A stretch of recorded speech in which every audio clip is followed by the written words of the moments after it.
Assalamualaikum warahmatullahi wabarakatuh. Bismillahirrahmanirrahim. Alhamdulillahirabbil alamin. Allahumma shalli wa sallim ala sayyidina Muhammadin.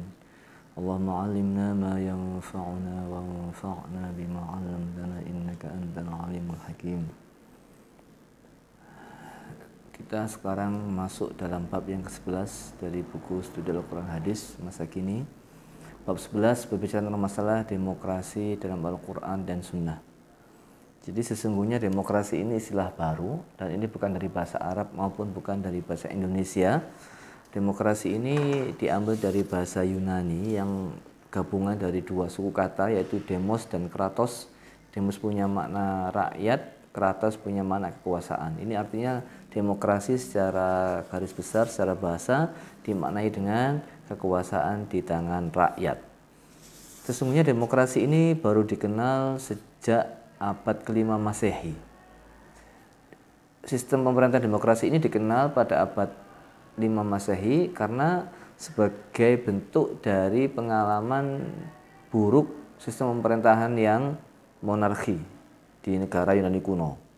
Namun ide luas demokrasi ini dikenal di dunia sekitar abad 16 Masehi dari barat Eropa, ya. Jadi ide tersebut merupakan respon terhadap monarki absolut akhir abad pertengahan dalam sejarah Eropa yang menggantikan kekuasaan gereja. Nah, jadi Imam Al-Asfihani mengatakan bahwasanya musyawarah ini, demokrasi itu jelas bukan dari Islam, ya, itu dari barat, bahasanya pun dari barat, tapi ada kesamaan dengan musyawarah. Jadi kalau kita cari demokrasi dalam Al-Quran, maka kita cari kata kuncinya musyawarah. Musyawarah ini diambil dari kata at-tasyawur, al-musyawarah, dan al-masyurah. Nah, jadi itu saja, kita tidak terlalu panjang lebar. Nah, kesamaan demokrasi dan musyawarah ini apakah ada? Ada. Perbedaannya jelas ada. Dan ulama ini berbeda pendapat. Ada yang mengatakan musyawarah itu demokrasi, atau demokrasi itu musyawarah, yang mengatakan demokrasi nggak sama dengan musyawarah. Oleh karena itu ada ulama yang sepakat dengan sistem demokrasi, ada yang tidak sepakat dengan sistem demokrasi.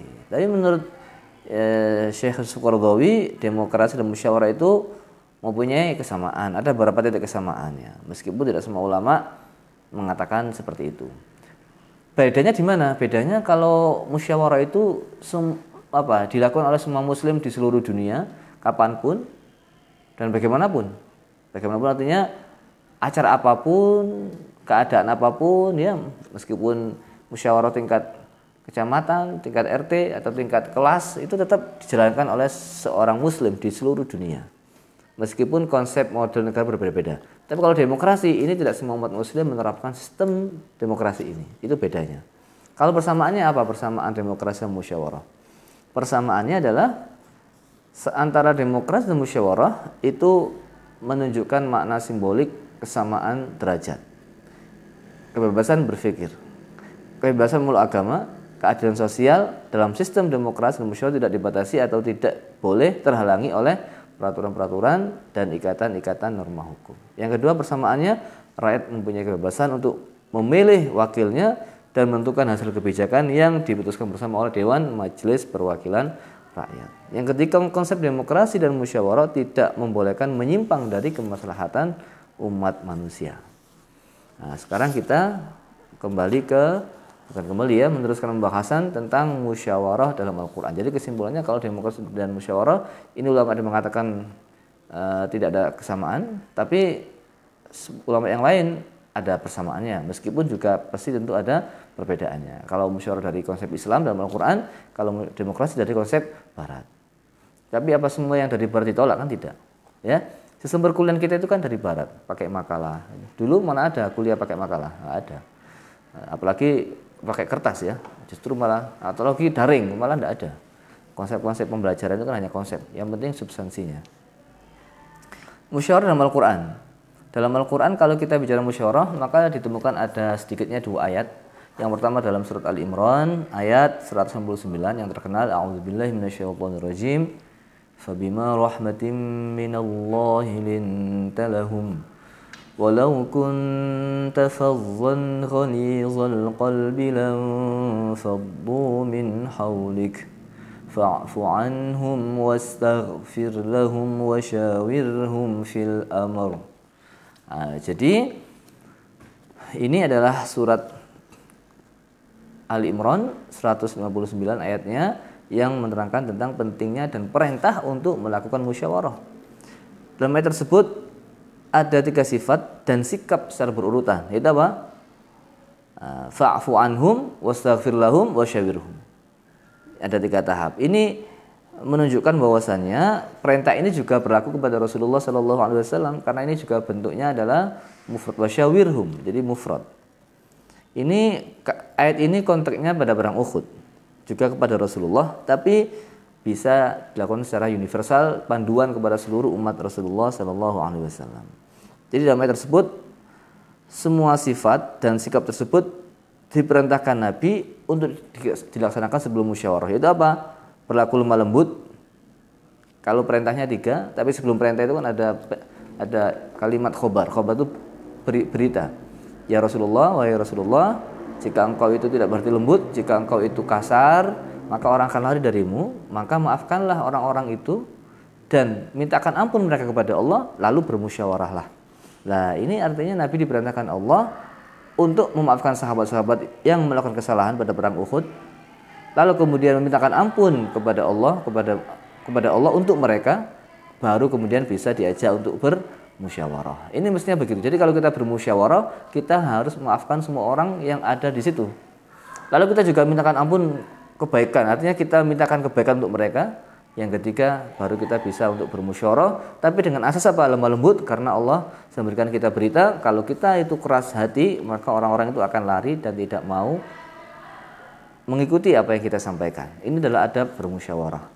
Oleh karena itu dalam bermusyawarah nggak boleh nada keras, nggak boleh saling menghina, saling mengejek dan seterusnya, saling menjatuhkan. Tapi di antara yang bermusyawarah harus saling mempunyai niat baik dan berharap kebaikan kepada sesamanya. Imam Al-Qurtubi menukil pendapatnya Imam Ibnu Atiyah bahwa musyawarah merupakan salah satu tiang agama dalam menentukan dan menetapkan sebuah keputusan untuk kemaslahatan bersama. Maka siapapun pemimpin yang tidak melakukan musyawarah dalam mengambil keputusan, maka ia wajib diganti. Ini terlalu ekstrim ya, tapi ini kan pendapat. Saking pentingnya musyawarah. Lah kalimat wasyawirhum fil amr dalam ayat tersebut menunjukkan diperbolehkannya seseorang untuk beristihad dalam memutuskan sebuah ketetapan. Nah, Imam Al-Mawardi menjelaskan bahwa musyawarah itu sangat penting dan itu merupakan perintah dalam ayat tersebut. Sebagaimana firman Allah yang disebutkan tadi. Imam Al-Mawardi menjelaskan hal tersebut sebagaimana berikut. Sesungguhnya Allah Subhanahu wa taala memerintahkan Rasulullah SAW untuk bermusyawarah dalam mengambil keputusan. Yang kedua, Rasulullah diperintahkan untuk bermusyawarah kepada sahabatnya, untuk menyenangkan hati para sahabatnya. Meskipun Rasulullah itu tidak perlu musyawarah mestinya, karena langsung dibimbing oleh Allah dan malaikat Jibril, melalui malaikat Jibril. Yang ketiga, Rasulullah diperintahkan Allah untuk bermusyawarah kepada sahabatnya supaya dicontoh oleh umat-umat sepeninggal beliau. Jadi kita jadi pemimpin nggak boleh memutuskan sendiri, harus dengan jalan musyawarah. Apapun kalau kita musyawarahkan akan mendapat hasil yang baik. Tapi kalau nggak ada musyawarah, apapun kebaikan yang diambil keputusan boleh jadi akan menimbulkan salah paham karena ada yang merasa tersinggung. Yang keempat, Allah memerintahkan kepada Rasulullah bermusyawarah kepada sahabatnya agar nampak jelas perkara yang dihadapi oleh umat muslim. Nggak boleh ada samar-samar. Ya. Ayat kedua yang dijadikan sandaran dalam musyawarah firman Allah, a'udzubillahi minasyaitonirrajim, walladzina stajabu lirabbihim wa aqamus salata wa amruhum syura bainahum wa mimma razaqnahum yunfiqun. Nah, ini orang-orang yang bermusyawarah ini mendapat pujian dari Allah Subhanahu wa taala. Maka sesungguhnya ini menunjukkan betapa mulianya ajaran Islam dan keistimewaannya keistimewaan untuk kemaslahatan umat bersama. Ayat tersebut masuk dalam kategori makiyah. Ayat Syura tadi yang saya baca, ayat 38 surat Asy-Syura, ayat 38 tadi tergolong ayat makiyah. Hal ini mempunyai makna bahwa umat Islam itu sudah mengenal musyawarah sebelum Islam datang. Jadi kesimpulan ulama mufassir mengatakan bahwasannya musyawarah itu sudah merupakan naluri dan tabiat manusia. Ini pendapat ulama ya, karena itu sudah ada sebelum Islam datang. Ini dibuktikan dengan adanya Darun Nadwa yang digunakan sebagai tempat pertemuan orang-orang Quraisy untuk membicarakan masalah-masalah yang mereka hadapi. Darun Nadwa namanya. Di Madinah sendiri ada tempat yang disebut dengan Bani Saqifah, tempat namanya Saqifah Bani Sa'idah. Saqifah Bani Sa'idah ini ada tempat pertemuan suku-suku Arab di Madinah. Ini termasuk membahas tentang pergantian pemimpin pasca Rasulullah SAW wafat. Bahkan Al-Maraghi menegaskan bahwa musyawarah merupakan sebuah fitrah yang dimiliki oleh setiap manusia. Ini apa namanya? Pendapat ulama ya. Sebenarnya dalam Al-Quran ada beberapa ayat tentang musyawarah selain ayat tersebut. Contohnya ketika ketika ada ayat soal Baqarah itu, Allah ketika menciptakan manusia itu Allah menyampaikan kepada malaikatnya dan malaikat protes, lalu sama Allah dijawab itu. Ini ada yang mengatakan itu bentuk musyawarah Allah kepada malaikatnya. Ini contohnya aja. Terus kemudian dalam masalah itu juga musyawarah, ini contoh musyawarah dalam ayat yang lain apa? Contohnya adalah dalam membina rumah tangga ini ada musyawarah. Wa idza hakamtum, dalam Al-Quran itu Allah berfirman itu wa iyyatafarraqa yughnillahu kullam min sa'ati, bukan itu ya. Contohnya itu fab'atsu hakaman min ahlihi wa hakaman min ahliha iyurida islaha yuwaffiqillahu bainahuma. Itu sebelumnya itu. Jadi kalau seorang suami dan istri mau cerai, fab'atsu hakaman min ahlihi wa hakaman min ahliha, harus menjadi ada penengah dari pihak istri dan penengah dari pihak suami untuk menyelesaikan masalah. Tidak cukup suami istri sendiri. Ini kan juga gambar dalam musyawarah. Ini tidak saya tulis dalam buku saya. Terus kemudian dalam ayat yang lain yang lebih konkret ya, ketika itu Rasulullah bermusyawarah kepada istrinya tentang pilihan. Wahai istriku, apakah kamu milih dunia seisinya atau milih saya? Itu. Atau milih Allah dan Rasulnya? Ternyata kata Rasulullah, kalian jangan tergesa-gesa memutuskan perkara sebelum minta pendapat kepada orang tuamu. Termasuk ini khitabnya kepada Sayyidah Aisyah. Lalu Sayyidah Aisyah beliau mengatakan, apakah aku minta pendapat orang tuaku sedangkan engkau berada di sampingku? Tentunya aku akan milih Allah dan Rasulnya. Gitu ya, dalam surat Al-Ahzab panjang. A'udzubillahi minasyaitonir rajim. Ya ayyuhan nabiyyu qul li azwajika in kuntunna turidnal hayatad dunya wa zinataha fata'alayna umatti'kunna wa usarrihkunna sarahan jamila. Wa in kuntunna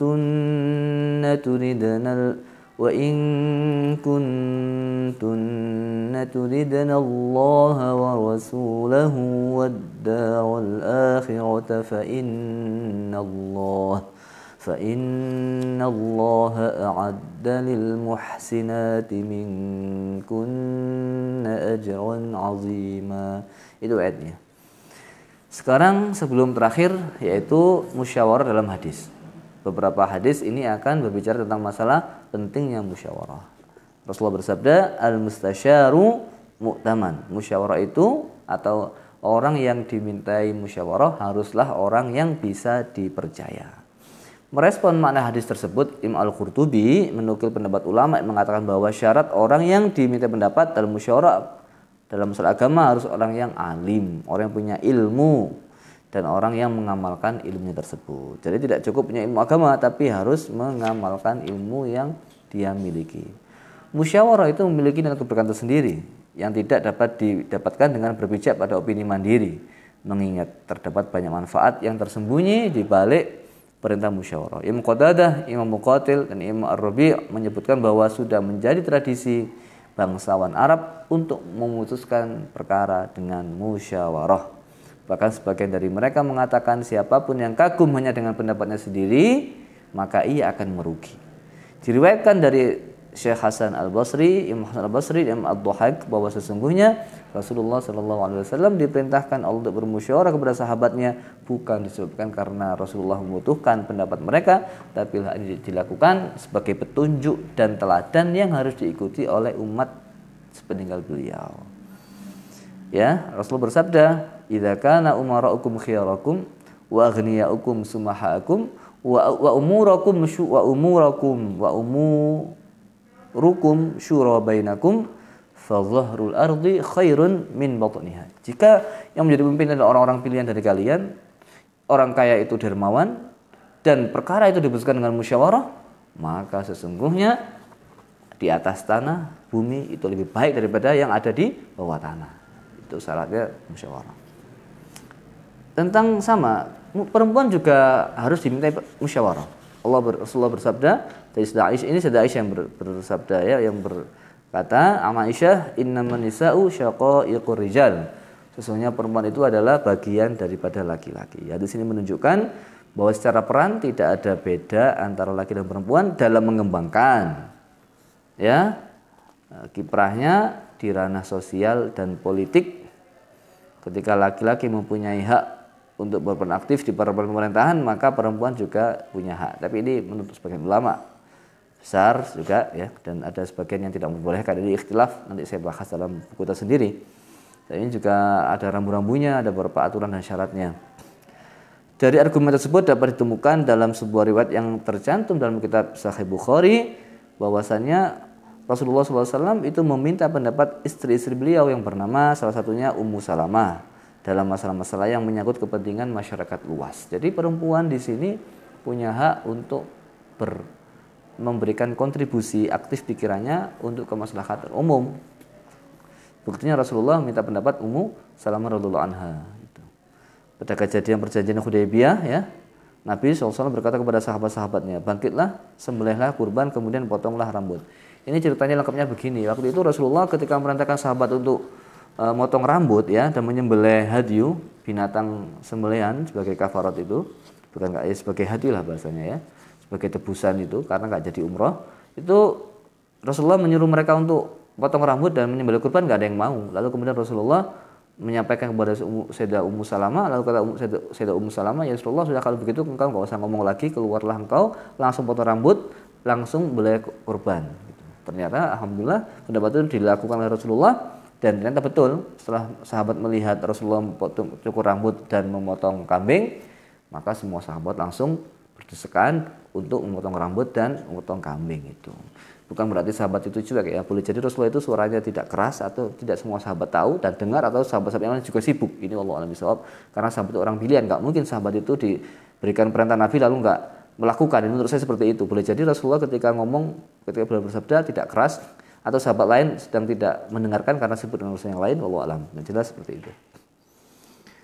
Sayyidina Umar bin Khattab sendiri mempunyai kerabat perempuan yang bernama Sofa binti Abdillah, yang dipasrai dan dipercaya sebagai direktur pertokoan atau pasar atau mall pada masanya.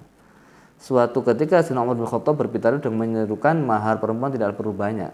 Karena andai kata perempuan tersebut mempunyai kedudukan dan posisi terhormat di dunia dan mempunyai ketakwaan di hati, maka semuanya itu tidak ada yang melebihi Nabi SAW, dan beliau tidaklah memberikan mahar kepada istrinya, juga menetapkan mahar atas putrinya melebihi 12 uqiyah. Ya. Tapi di sini ada yang protes ya. Setelah menyampaikan hal tersebut, seorang wanita berdiri dan mengatakan, "Hai Umar, akankah engkau menghalangi hak yang telah diberikan Allah kepada perempuan?" Ya. Bukan Allah berfirman dalam surat An-Nisa itu, wa atun nisaa shadaqatihinna nihlah ila akhirih.